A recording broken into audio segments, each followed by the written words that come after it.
नमस्कार दोस्तों, स्वागत है आपका हमारे चैनल में। हमने भारतीय इतिहास का सीरीज स्टार्ट किया है और उस सीरीज में हम प्राचीन भारत के इतिहास का अध्ययन कर रहे हैं। प्राचीन भारत के इतिहास में जितने भी क्वेश्चन पढ़ाए गए पूछे गए हैं एग्ज़ामों में, उनका हम अध्ययन कर रहे हैं। और इस सीरीज का बनाने का मेन मकसद ये है कि इन क्वेश्चनों से आप अवगत हो जाएं और तमाम आपके एग्ज़ाम जैसे कि UPSC, UPPCS, BPSC, Rajasthan PCS, Madhya Pradesh PCS, इन एग्ज़ामों में अगर जो आप बैठते हैं तो आपको ये पता चल सके कि क्वेश्चन कैसे पूछे गए हैं इससे पहले और कैसे क्वेश्चन पूछे जाने की संभावना है अब। तो दोस्तों, मेरा मेन मकसद यही है कि आप इन क्वेश्चनों से अवगत हो जाएं और अपनी प्रिपरेशन को और अच्छे से कर सकें, है ना। तो इस सीरीज को हम आगे बढ़ाते हैं और आज हम पढ़ेंगे मौर्योत्तर काल। तो मौर्योत्तर काल में जो पहला क्वेश्चन है वो है, निम्नलिखित में से किस हिंदी यवन यवन शासक ने शीशे के सिक्के जारी किए थे। तो ये किया था शीशे का जो सिक्का जारी किया था स्ट्रोबो सेकंड ने किया था। और ये स्ट्रोबो सेकंड जो था हिंद यवन शासक का जो शासनकाल था 25 ईसा पूर्व से 10 ईस्वी तक माना जाता है। नेक्स्ट जो क्वेश्चन है, क्वेश्चन नंबर 2, वो है, निम्नलिखित में से कौन सा एक अन्य तीनों के सामयिक नहीं था। ठीक है, तो इसमें जो है ए बिंबिसार, बी है गौतम बुद्ध और सी है मिलिंद और आपका डी है प्रसेनजीत। तो बिंबिसार, गौतम और बुद्ध और प्रसेनजीत ये तो तीनों एक समकालीन हैं, ठीक है। पर सी जो है मिलिंद वो उनके समकालीन नहीं है। तो इस प्रकार सी ऑप्शन आपका ऑप्शन सही हो जाएगा। नेक्स्ट जो क्वेश्चन है तीसरे नंबर का, और तीसरे नंबर का क्वेश्चन है, काव्य शैली का प्राचीनतम नमूना किसके अभिलेख में मिलता है। तो ये मिलता है काठियावाड़ के रुद्रदामन के अभिलेख में मिलता है ना। और जो है रुद्रदामन का जो शासनकाल है वो 130 ईस्वी से 150 ईस्वी माना जाता है ना।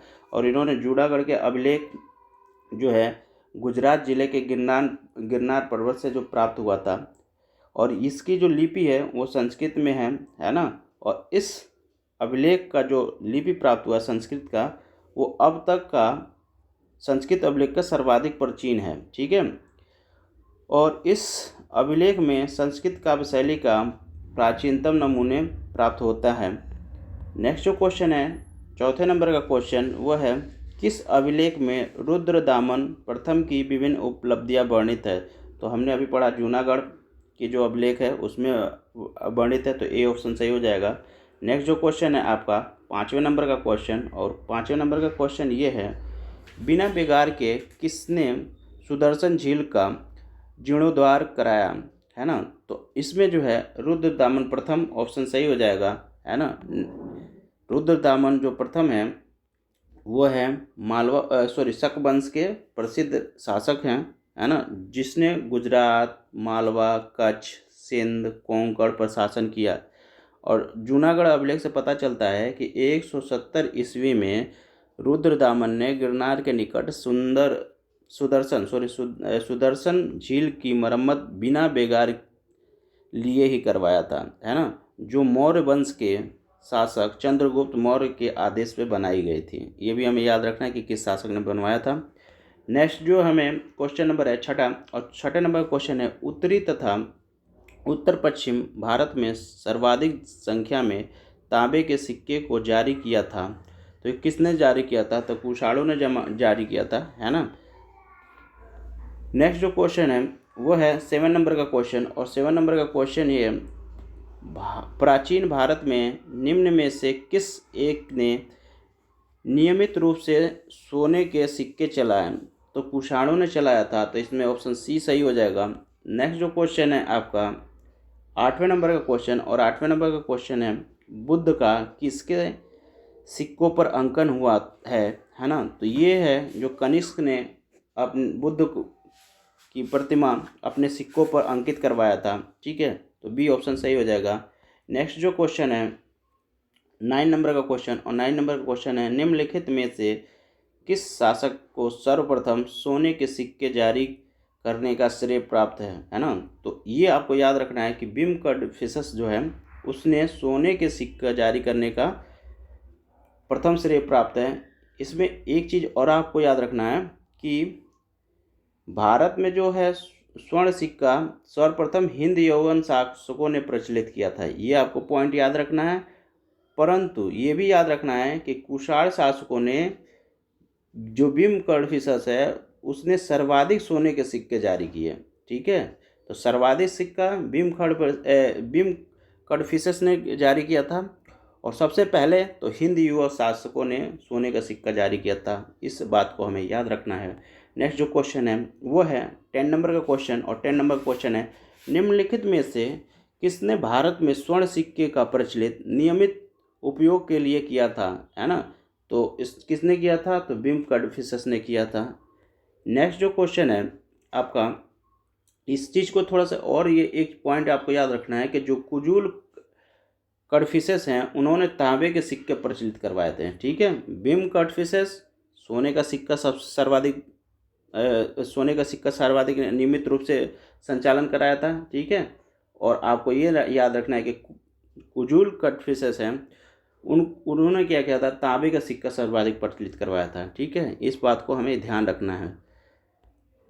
11 नंबर का क्वेश्चन है, यौधेय सिक्के पर किस देवता का अंकन मिलता है, तो यौधेय सिक्का पर कार्तिकेय का अंकन मिलता है, तो डी ऑप्शन सही हो जाएगा। नेक्स्ट जो क्वेश्चन है 12 नंबर का क्वेश्चन, और 12 नंबर का क्वेश्चन ये है कि कनिष्क के सारनाथ बौद्ध प्रतिमा अभिलेख की तिथि क्या है, तो ये है 81 ईस्वी। ठीक है, तो इसमें बी ऑप्शन सही हो जाएगा। नेक्स्ट जो क्वेश्चन है आपका वो है 30 नंबर का क्वेश्चन, और 30 नंबर का क्वेश्चन है, कुषाण शासक कनिष्क का राज्याभिषेक किस सन में हुआ। ठीक है, तो ये हमें बताना है। तो वो हुआ था, कुषाण शासक जो कनिष्क हैं उनका जो राज्याभिषेक हुआ था वो 78 AD में हुआ था, है ना, यानी कि 78 ईस्वी में हुआ था। और इसी समय शक संवत प्रारंभ होता है। ठीक है, यानी 78 ईस्वी से हम शक संवत स्टार्ट करते हैं। नेक्स्ट जो क्वेश्चन है इसमें, शक संवत कब प्रारंभ होता है, तो अभी अभी हमने देखा कि जब आपका राज्यारोहण हुआ कनिष्क का, उसी समय से शक संवत प्रारंभ होता है, और राज्यारोहण जो हुआ था वो 78 ईस्वी में हुआ था, तो इस प्रकार बी ऑप्शन सही हो जाएगा। नेक्स्ट जो है आपका क्वेश्चन नंबर 15, और क्वेश्चन नंबर 15 है, विक्रम एवं शक संवतों में कितना अंतर है। ठीक है, ये हमें बताना है कि विक्रम और शक संवत में कितना अंतर है, तो ये हो जाएगा 135 ईयर। क्यों, क्योंकि विक्रम संवत हम मानते हैं 57 ईसा पूर्व को मानते हैं, तो ये 74 ईसा पूर्व को मानते हैं, और जो आपका शक संवत होता है वो आपका होता है 78 ईस्वी को मानते हैं। तो इस प्रकार दोनों को जब एडअप करेंगे तो ये हो जाएगा 8 7 15 का 5, और ये हो जाएगा 7 5 12 1 13, यानी 135 वर्ष हो जाएगा, है ना। नेक्स्ट जो क्वेश्चन है इसमें वो है 16 नंबर का क्वेश्चन, और 16 नंबर का क्वेश्चन है, शक संवत पर आधारित राष्ट्रीय पंचांग का एक चैत ग्रेगोरियन कैलेंडर पर आधारित 365 दिन के सामान्य वर्ष की निम्नलिखित तिथियों में से किस एक का के तदनुरूप हैं। ठीक है, ये हमें बताना है। तो इसमें जो 22 मार्च है अथवा 21 मार्च है उसके अनुसार हमारा क्या है, जो चैत मास का एक चैत मास का जो होता है ग्रेगोरियन कैलेंडर के आधार पर ये हम काउंट करेंगे। नेक्स्ट जो क्वेश्चन है वो है आपका 17 नंबर का क्वेश्चन, और 17 नंबर का क्वेश्चन है, विक्रम संवत कब से प्रारंभ हुआ था। तो विक्रम संवत आपका कब स्टार्ट हुआ था, तो 57 ईसा पूर्व में स्टार्ट हुआ था। ठीक है, इस समय पॉइंट को याद रखना है।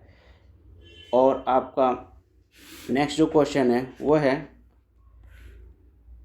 क्वेश्चन नंबर आपका 18, और 18 है, निम्नलिखित में से कौन सा वर्ष दिसंबर 2009 में शक संवत का वर्ष होगा, है ना। ये हमें बताना है कि 2009 में आपका शक संवत बताना है। तो शक संवत में आपको पता है कि शक संवत जो स्टार्ट हुआ था वो जब कुषाण शासक आपका राज्यारोहण किया था, तो उसमें है 78 ईस्वी में। ठीक है, तो 78 ईस्वी है, उसमें से हम क्या करेंगे, 2009 की पूछ रहा है, तो 2009 यानी 2009 में से हम 78 को घटा देंगे तो हमारा मिल जाएगा कि शक संवत कब होगा, है ना।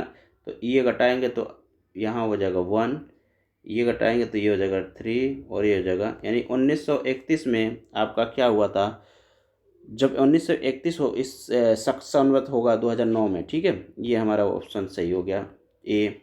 नेक्स्ट जो क्वेश्चन है वो है आपका 19 नंबर का क्वेश्चन, और 19 नंबर का क्वेश्चन है कनिष्क के समकालीन निम्नलिखित नामों का अध्ययन करें और निम्नलिखित उत्तर कोड के अनुसार अपने उत्तर अंकित करें, ठीक है। इसमें ए है जो आपका स्टेटमेंट वो है अश्वघोष, बी स्टेटमेंट वसुमित्र, सी इसमें सॉरी तीसरा जो स्टेटमेंट है वो कालिदास, और चौथा जो है स्टेटमेंट वो है कंबन, है ना। ये हमें बताना है कि कनिष्क के समकालीन कौन थे। तो कनिष्क के समकालीन जो है वो थे अश्वघोष थे और वसुमित्र थे, ठीक है।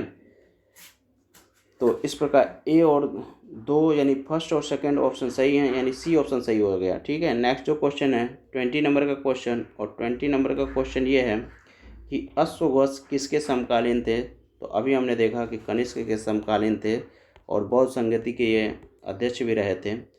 निम्नलिखित में से आपको बताना है, 21 नंबर का क्वेश्चन है, निम्नलिखित में से कौन एक कनिष्क के दरबार से संबंधित नहीं था, है ना। वो हमें बताना है कि कनिष्क के दरबार से कौन संबंधित नहीं था। तो पतंजलि हैं वो कनिष्क के दरबार से संबंधित नहीं थे। बाकी आपका अश्वघोष, चरक और नागार्जुन ये जो हैं कनिष्क के दरबार से संबंधित थे।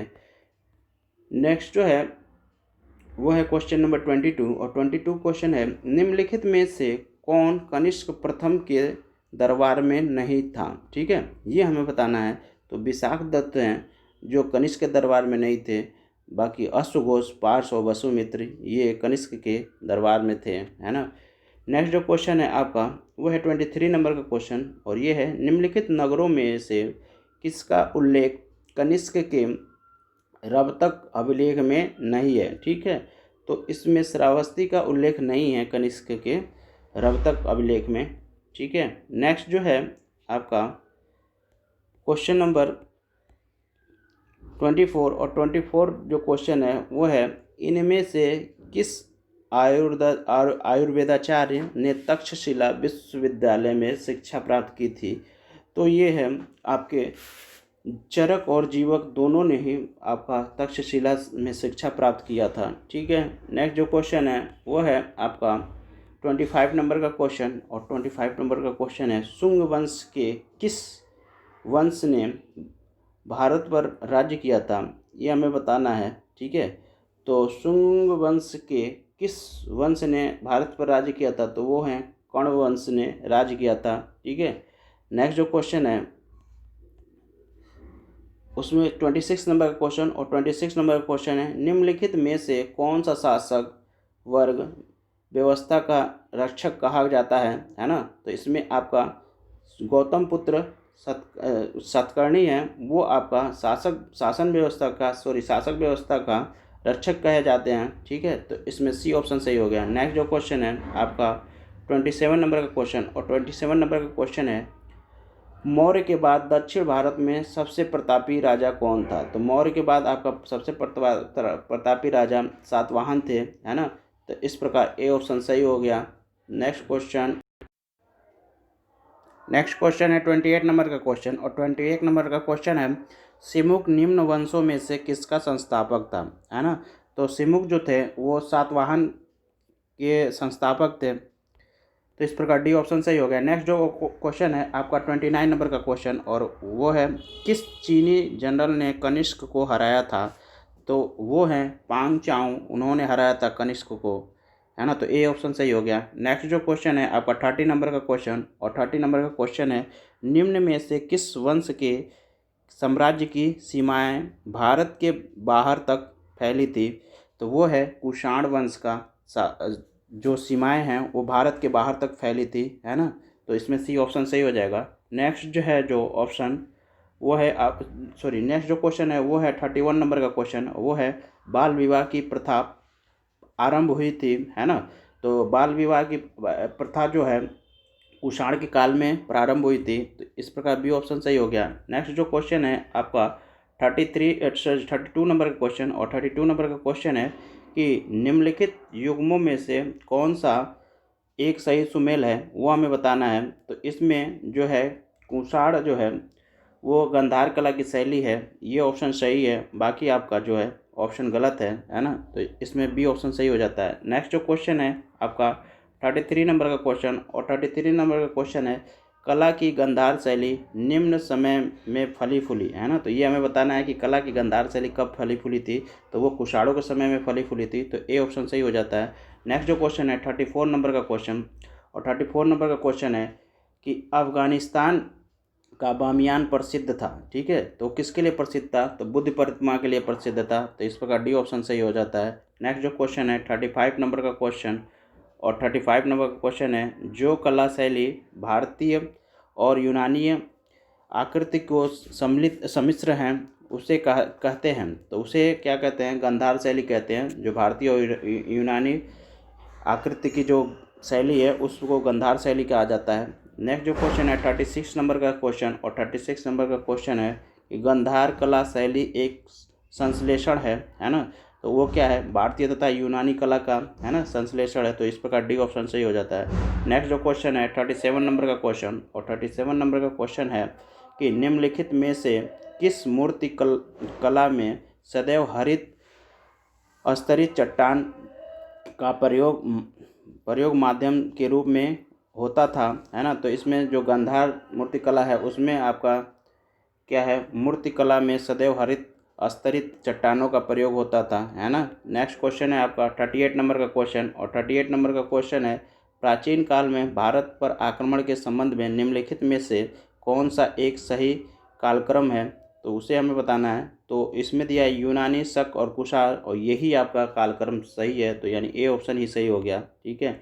नेक्स्ट क्वेश्चन है आपका 39 नंबर का क्वेश्चन, और 39 नंबर का क्वेश्चन आपका क्या है, वो है पहला ईरानी शासक जिसने भारत के कुछ भाग को अपने अधीन किया था, है ना, तो ये बताना है। तो ये थे डेरियस प्रथम, जिसने भारत के कुछ भाग का सबसे पहले वो आधिपत्य किया था, है ना। नेक्स्ट जो क्वेश्चन है 40 नंबर का क्वेश्चन, और 40 नंबर का क्वेश्चन है निम्न राजवंशों में सबसे पुराना राजवंश था, है ना। तो इसमें जो है सातवाहन राज वो सबसे पुराना राजवंश था, ठीक है। नेक्स्ट जो क्वेश्चन है वो है आपका 41 नंबर का क्वेश्चन, और 41 नंबर का क्वेश्चन है आंध्र सातवाहन राजाओं की सबसे लंबी सूची किस पुराण में मिलता है ना। तो मत्स्य पुराण में इन आंध्र सातवाहनों की सबसे लंबी सूची मिलती है, तो इस प्रकार सी ऑप्शन सही हो गया। नेक्स्ट जो क्वेश्चन है 32 नंबर का क्वेश्चन, और 32 नंबर का क्वेश्चन है 42 नंबर का क्वेश्चन, और 42 नंबर का क्वेश्चन है कि सातवाहनों की राजधानी अवस्थित थी, है ना, तो ये थी अमरावती में, तो ये ऑप्शन सही हो जाता है। नेक्स्ट जो क्वेश्चन है आपका 43 नंबर का क्वेश्चन, और 43 नंबर का क्वेश्चन है निम्न में से कौन सा स्थान सातवाहनों की राजधानी थी, है ना, तो प्रतिष्ठान जो है वो सातवाहनों की राजधानी थी, है ना। नेक्स्ट जो क्वेश्चन है आपका 44 नंबर का क्वेश्चन, और 44 नंबर का क्वेश्चन ये है कि कुषाण जो है फारस की खाड़ी और लाल की खाड़ी के से होकर व्यापार करते थे, तो ऑप्शन बिल्कुल सही है। आर जो कारण है वो है उसकी उसकी सुसंगठित नौसैनिक उच्च कोटि की थी, तो ये ऑप्शन आपका गलत है ना। तो यानी कि एक कथन तो सही है पर कारण आर गलत है, ठीक है, तो इसमें ऑप्शन सी है वो सही हो जाएगा। नेक्स्ट जो क्वेश्चन है आपका 45 नंबर का क्वेश्चन, और 45 नंबर का क्वेश्चन है कि राजा खारवेल का नाम जुड़ा है ना, तो किससे जुड़ा है, तो राजा खारवेल का नाम हाथी गुफा लेख से जुड़ा हुआ है ना। नेक्स्ट क्वेश्चन है आपका 46 नंबर का क्वेश्चन, और 46 नंबर का क्वेश्चन है निम्नलिखित राजाओं में से कौन जैन धर्म का संरक्षक था, है ना, तो ये हमें बताना है। तो खारवेल जो है खारवेल का शासक वो जैन धर्म के संरक्षक था, तो इसमें डी ऑप्शन सही हो जाता है। नेक्स्ट जो क्वेश्चन है 47 नंबर का क्वेश्चन, और 47 नंबर का क्वेश्चन है कलिंग नरेश खारवेल निम्न में से किस वंश से संबंधित थे, ठीक है, तो ये थे चेदी वंश से संबंधित थे, है ना, तो ए ऑप्शन सही हो जाता है। नेक्स्ट जो क्वेश्चन है 48 नंबर का क्वेश्चन, और 48 नंबर का क्वेश्चन है, निम्नलिखित राजाओं में से किसका जैन धर्म के प्रति भारी झुकाव था, है ना। तो खारवेल के जो शासक थे उनका जैन धर्म के प्रति काफ़ी झुकाव था, है ना। नेक्स्ट जो क्वेश्चन है 49 नंबर का क्वेश्चन, और 49 नंबर का क्वेश्चन है, पूर्वी रोमन शासक जस्टियन का सर्वाधिक महत्वपूर्ण योगदान किस क्षेत्र में रहा, है ना। तो ये हमें बताना है। ए है विधि, बी है आपका स्थापत्य कला, और आपका सी है इसमें विज्ञान, और डी है आपका साहित्य। तो जस्टियन का जो सबसे अधिक प्रसिद्ध जो था न्याय से संबंधित सुधारों के लिए प्रसिद्ध था, और जस्टिन रोमन कानून के संपूर्ण संशोधन के लिए उत्तरदायी था, ठीक है। तो इसमें दोस्तों इस वीडियो को यहीं समाप्त करते हैं। नेक्स्ट वीडियो आपका होगा गुप्त और गुप्तोत्तर, जिसको अगले सीरीज में लेके आएंगे। तब तक के लिए थैंक यू, धन्यवाद दोस्तों।